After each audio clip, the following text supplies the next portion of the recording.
وكل سائل والصلاة والسلام على من هو أفضل الوسائل وعلى آله وأصحابه ذوي الفضائل أما بعد فأعوذ بالله من الشيطان الرجيم بسم الله الرحمن الرحيم بلغ العلا بكماله كشف الدجى بجماله حسنت جميع خصاله صلوا عليه وآله وأحسن منك لم تر قط عيني وأجمل منك لم تلد النساء خلقت مبرأ من كل عيب قد خلقت کما تشاء دل کی نقوش ہیں انہیں رکھنا سنبھال کر کاغذ پہ رکھ دیا ہے یہ کلیجہ نکال کر انہیں کی محفل سجا رہا ہوں چراغ میرا ہے رات ان کی ہے انہیں کے مطلب کی کہہ رہا ہوں زبان میری ہے بات ان کی ہے سجائی تو ہے بزم وعظ کی لیکن دلوں کی کبھی ہے نگاہیں بہت ہیں۔ میرے محترم سامعین معظم، آئیے ہم سب مل کر حضور تاجدار ختم نبوت صلی اللہ علیہ وسلم پر درود و سلام کے گجرے پیش کرتے ہیں۔ میرے ساتھ مل کر پڑھیے الصلاۃ والسلام علیک یا رسول اللہ، الصلاۃ والسلام علیک یا حبیب اللہ، الصلاۃ والسلام علیک یا نبی اللہ وعلی آلک واصحابک یا محبوب رب العالمین۔ تمام اہل سنت و علماء کرام اور صوفیاء کرام نظر و نیاز اور صدقہ و خیرات کرنے کے ساتھ ساتھ ہر ماہ کی 11 تاریخ کو باکثرت توفیق کھانا پکاتے ہیں اور کچھ قرآن خوانی کرتے ہیں، ساتھ میں واعظ و نصیحت کر کر وہ کھانا لوگوں میں تقسیم کرتے ہیں اور اسے عرف عام میں 11ویں شریف کا نام دیا جاتا ہے۔ 11ویں شریف کی اصل حقیقت کیا ہے، اس کی اصل حقیقت، اصل ہسٹری کیا ہے، تو سنتے ہیں۔ کتاب الناظرہ و خلاصۃ المباخرہ کے صفحہ 11 پر ہے کہ حضرت غوث اعظم رحمۃ اللہ علیہ ہر 11 ربیع الآخر کو آپ حضور صلی اللہ علیہ وسلم کا 40ویں کا ختم کروایا کرتے تھے، اور یہ سلسلہ آپ نے مسلسل رکھا۔ لوگ بھی اس پر عمل کرنے لگے اور لوگوں نے بھی اس پر عمل کرنا شروع کر دیا۔ آپ کی وفات ہو گئی، اس کے بعد بھی لوگ کرتے رہے اور لوگوں میں یہ مشہور ہو گیا کہ یہ 11 ربیع الآخر حضرت غوث اعظم عبد القادر جیلانی علیہ رحمۃ اللہ ہانی کا عرس ہے۔ اس نسبت سے لوگ منانا شروع ہو گئے اور آپ مناتے بھی ہیں، ورنہ آپ کی وفات کی تاریخ 17 ربیع الآخر ہے۔ حضرت سیدنا شیخ عبد الحق محدث دہلوی کتاب بالسنہ و سنہ میں فرماتے ہیں کہ یہ لوگوں میں زیادہ رائج ہونے کی وجہ سے آپ کا وصال 11 لوگوں نے رکھ دیا، لوگوں میں عرف عام میں یہی مشہور ہو گیا، ورنہ آپ کی وفات 17 ربیع الآخر ہے۔ لہٰذا ہمیں بھی چاہیے کہ حسب توفیق 11 کو تو ویسے ہی کرتے ہیں، تو ہم حسب توفیق 17 کو بھی اصال ثواب کیا کریں۔ اور یہ 11 ربیع الآخر حضور صلی اللہ علیہ وسلم کے 40ویں کا عرس، حضور کا عرس اور حضرت غوث اعظم کا بھی عرس مبارک ہے۔ یہ عرس ہوتا کیا ہے، اس کی ڈیفینیشن میں آپ کو مشکات المصابی کی کتاب الجنائز سے اس کی آپ کو حدیث پاک سناتا ہوں۔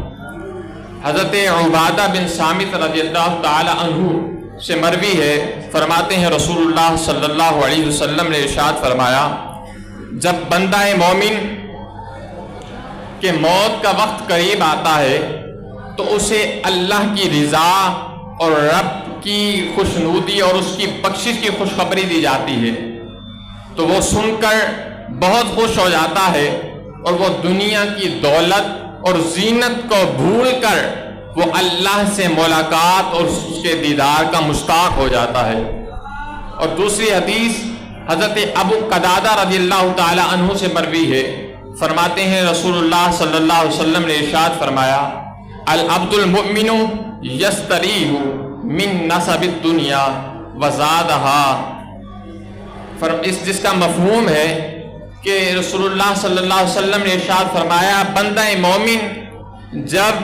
اس دنیا سے چلا جاتا ہے تو وہ اس دنیا کی تکالیف اور اس کی آزمائش کو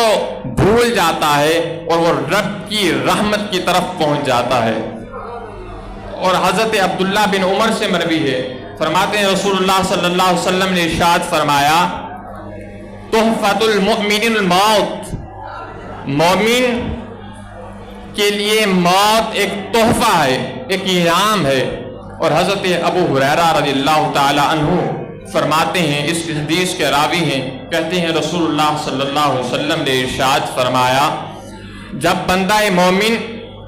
کی موت کا وقت قریب آتا ہے،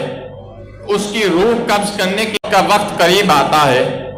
اس کی روح قبض کرنے کے لیے جو فرشتے آتے ہیں، جب وہ فرشتے حاضر ہو جاتے ہیں تو اگر وہ شخص ایک نیک ہوتا ہے، اللہ کا پرہیزگار بندہ ہوتا ہے، جو رب نے قانون بنائے اس پر عمل کیے دیتا ہے، تو وہ جب آتے ہیں تو وہ اس سے کہتے ہیں، اے روح، تو جو اس جان پاک ایک پاک جسم میں تو ہے، تو باہر نکل اور تجھے اللہ کی ملاقات اور اس کے دیدار کے لیے لے چلتے ہیں۔ تو وہ روح نکلتی ہے اور وہ رحمت کے فرشتے اس روح کو اٹھائے آسمانوں پر جاتے ہیں۔ جب جنت کے دروازے پر پہنچتے ہیں تو دربان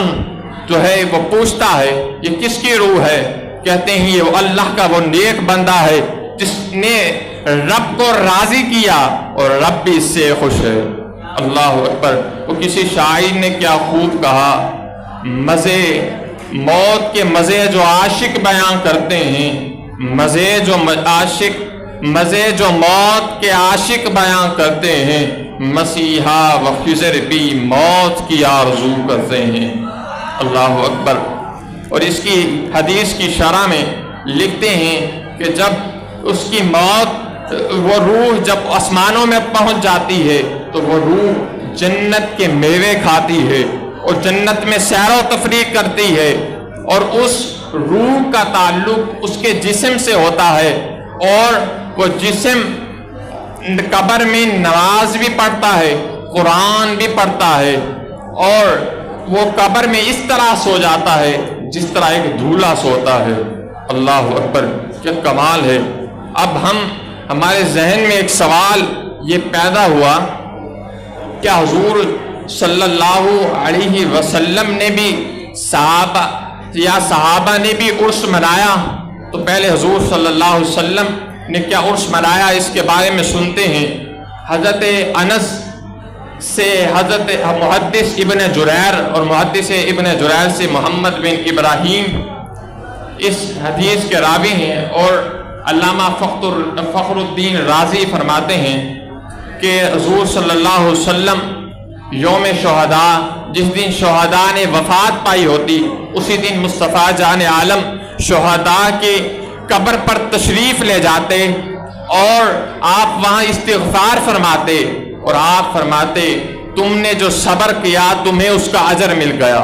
اللہ اکبر۔ حضور کی وفات کے بعد صحابہ نے بھی اس پر عمل کیا، اس صدیق اکبر نے بھی عمل کیا، عمر فاروق اعظم نے بھی، عثمان نے بھی، حضرت علی رضی اللہ تعالی عنہ نے بھی۔ تو ہمیں بھی چاہیے کہ ہمارے جو مشائخ جو اولیاء کرام اس دنیا سے وفات پا گئے، ہم بھی ان کی قبر پر حاضر ہو کر فاتحہ خوانی کریں۔ کسی شاعر نے کیا خوب کہا، مر بھی جائیں گے غم نہ کر، مر بھی جائیں گے غم نہ کر، کبھی مل بھی جائیں گے غم نہ کر، مر بھی جائیں گے کبھی غم نہ کر، مل بھی جائیں گے غم نہ کر، تیرے ایک ہونے میں شک نہیں، میری نیتوں کو تو صاف کر، تیری شان میں کوئی کمی نہیں، میری اس کلام کو تو معاف کر۔